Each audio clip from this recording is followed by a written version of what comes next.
Hello and welcome to a video where I convince you to vote on what Crusader Kings 2 mod we should play next. Now, the voting link is on the right hand side of the screen. You can type it in if you want to, but it's also in the title, in the description, and if it might even be in the comments, if I've remembered. So, go and vote. Now, people last time did say, can you go and say what all the mods are, just so that people have a rough idea of what they're voting for. So that's what I'm going to do. First thing I'd like to say is, if I've missed any mods, I apologize. I have recorded this video 4 times now, as I've missed mods each time, but hopefully we don't miss any. I think I've got all of them that I want to put on this list on the list right now. Elder Kings is not on the list because we already have an Elder King series, and I don't want to do 2 of them at a time. Once we finish the current Elder King series, it will then be on this list, or we'll just play another series or whatever. But we're not going to do one until we finish the current Elder King series. Right, let's go through the mods. From top to bottom, CK2 Plus and Historic Immersion Project, the first 2 ones on the list. They are vanilla enhanced, so they are the base game, but with new events, new mechanics, all sorts of new cool stuff going on there. So imagine it's like the base game, but with additions on top of it. Lux Invicta is like the base game, except that if it was in a different timeline, it's got completely different lore, it's got new events, it's got new factions, it's completely different, but it's on the same map, and I imagine that'll be interesting to see how different things have evolved, and apparently they go quite in depth into different kind of areas of the map, so it could be interesting to see what kind of route they've gone with it. The Seven Kingdoms is a multiplayer focused, which is a bit weird to say we'll be playing it for a single player series, but it's a multiplayer focused Game of Thrones mod. And it's really focused around the mechanics. It's focused around having each start be kind of equal-ish. It's kind of got that stuff going on with it, and it's set really far before the Game of Thrones mod. Now, when I played it, it had just come out, or actually I think I played it slightly before it came out and then did a video on it then. So it'd be interesting to see how different it is now, or whether it's just exactly the same, which would be disappointing, but it'd still be interesting to see. The Winter King is one that I really want to go back to, because I like the theme. I like the Arthurian kind of styling of it.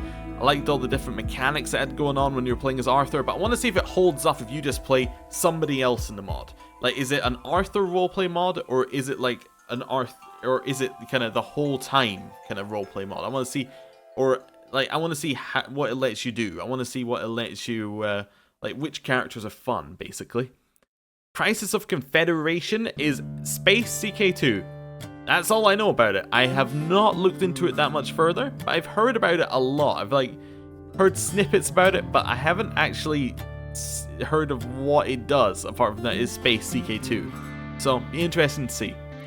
Romance of the Three Kingdoms. I haven't looked at what this one does either, but it is China CK2. So if you want to see that, ignoring the fact that they added it into the base game, but, we can play it there. Although, they did only add it into the base game as an external power, while this would be actually playing in there, which is going to be very different. It'd be cool if they added all the rest of the world as an external power in that mod, but I'm not sure if they've done that. But I just imagine it's such a great opportunity to do something like that. Anyway, the Four Nations mod is an Avatar mod based off the Avatar TV series, and it was good when we first played it. However, I have now watched all of that series and all of its spin-off series, Korra, so I now actually know what's going on. So hopefully that would be better when we play it again, because I'll be able to kind of go, okay, there's this character, that's the motivation, that's why they're doing X, Y, and Z. Some of the events will make more sense, so hopefully that mod would be really fun if we go back to it. Also, it did seem at the time to be one that got updated a lot, so there's a chance that there's been an update since we've last played it. After the End is a mod set after the apocalypse, so in America everything has gone to hell. It's not set in 2018, but you get the idea. There's my one joke for the episode, hope you like it. But yeah, it could be fun to see all the different mechanics. It's got some different it's got more of a connection to modern life, I think, because it's set after the apocalypse, so obviously I imagine there's gotta be references to things that you would be able to see nowadays. So maybe it has a little bit more like rooting for different people in it. I don't know. I'm trying to imagine it as how it would do as a series, but as a mod, I have no idea what it's got in it. But people have said it's really good, so that's basically all I got to say about that one. Witcher Kings. Witcher Kings was fun, but maybe a little bit buggy, maybe needing a few patches. Maybe the patches have happened. I haven't checked. Yeah, this is kind of an unexpected poll because I expected to just be playing more Middle-earth mod this week, but there was a slight bug by the fact that there were no more events in the event line we were doing. Anyway, talking of the Middle-earth mod, there it is. If we were to play it again, we probably wouldn't play War of the Ring, because War of the Ring looks a little bit unfinished. That's one of the bookmarks. We'd probably go back in time a little bit. I think there's one set, the Hobbit book, like Hobbit timeline, which could be fun. It kind of shares some similarities. It's got a lot of the same themes going on around the place, but you know, it's a little bit further back. It's not so focused on the War of the Ring, so we can actually see how the rest of the mod stacks up. And it has some cool things going on with its different combat strengths that I want to really get into. Warhammer is a fun mod, which I think we'll play with one of the sub-mods that cuts it down a little bit so it actually runs well. And it would be interesting to see whether that makes the game better, worse, see what it actually cuts out. I feel actually that a sub-mod that cuts out a lot of that mod may make it better. It may remove some of the unnecessary like junk that's in it. I don't mean junk, but you know, when you're playing as the orcs, you don't really care what lizard men are doing because they're so far away and they don't matter. But all they're doing is slowing down your game. They're adding in events that will never affect you. It's just lowering down the size of the map a little bit. That could help. That could be interesting.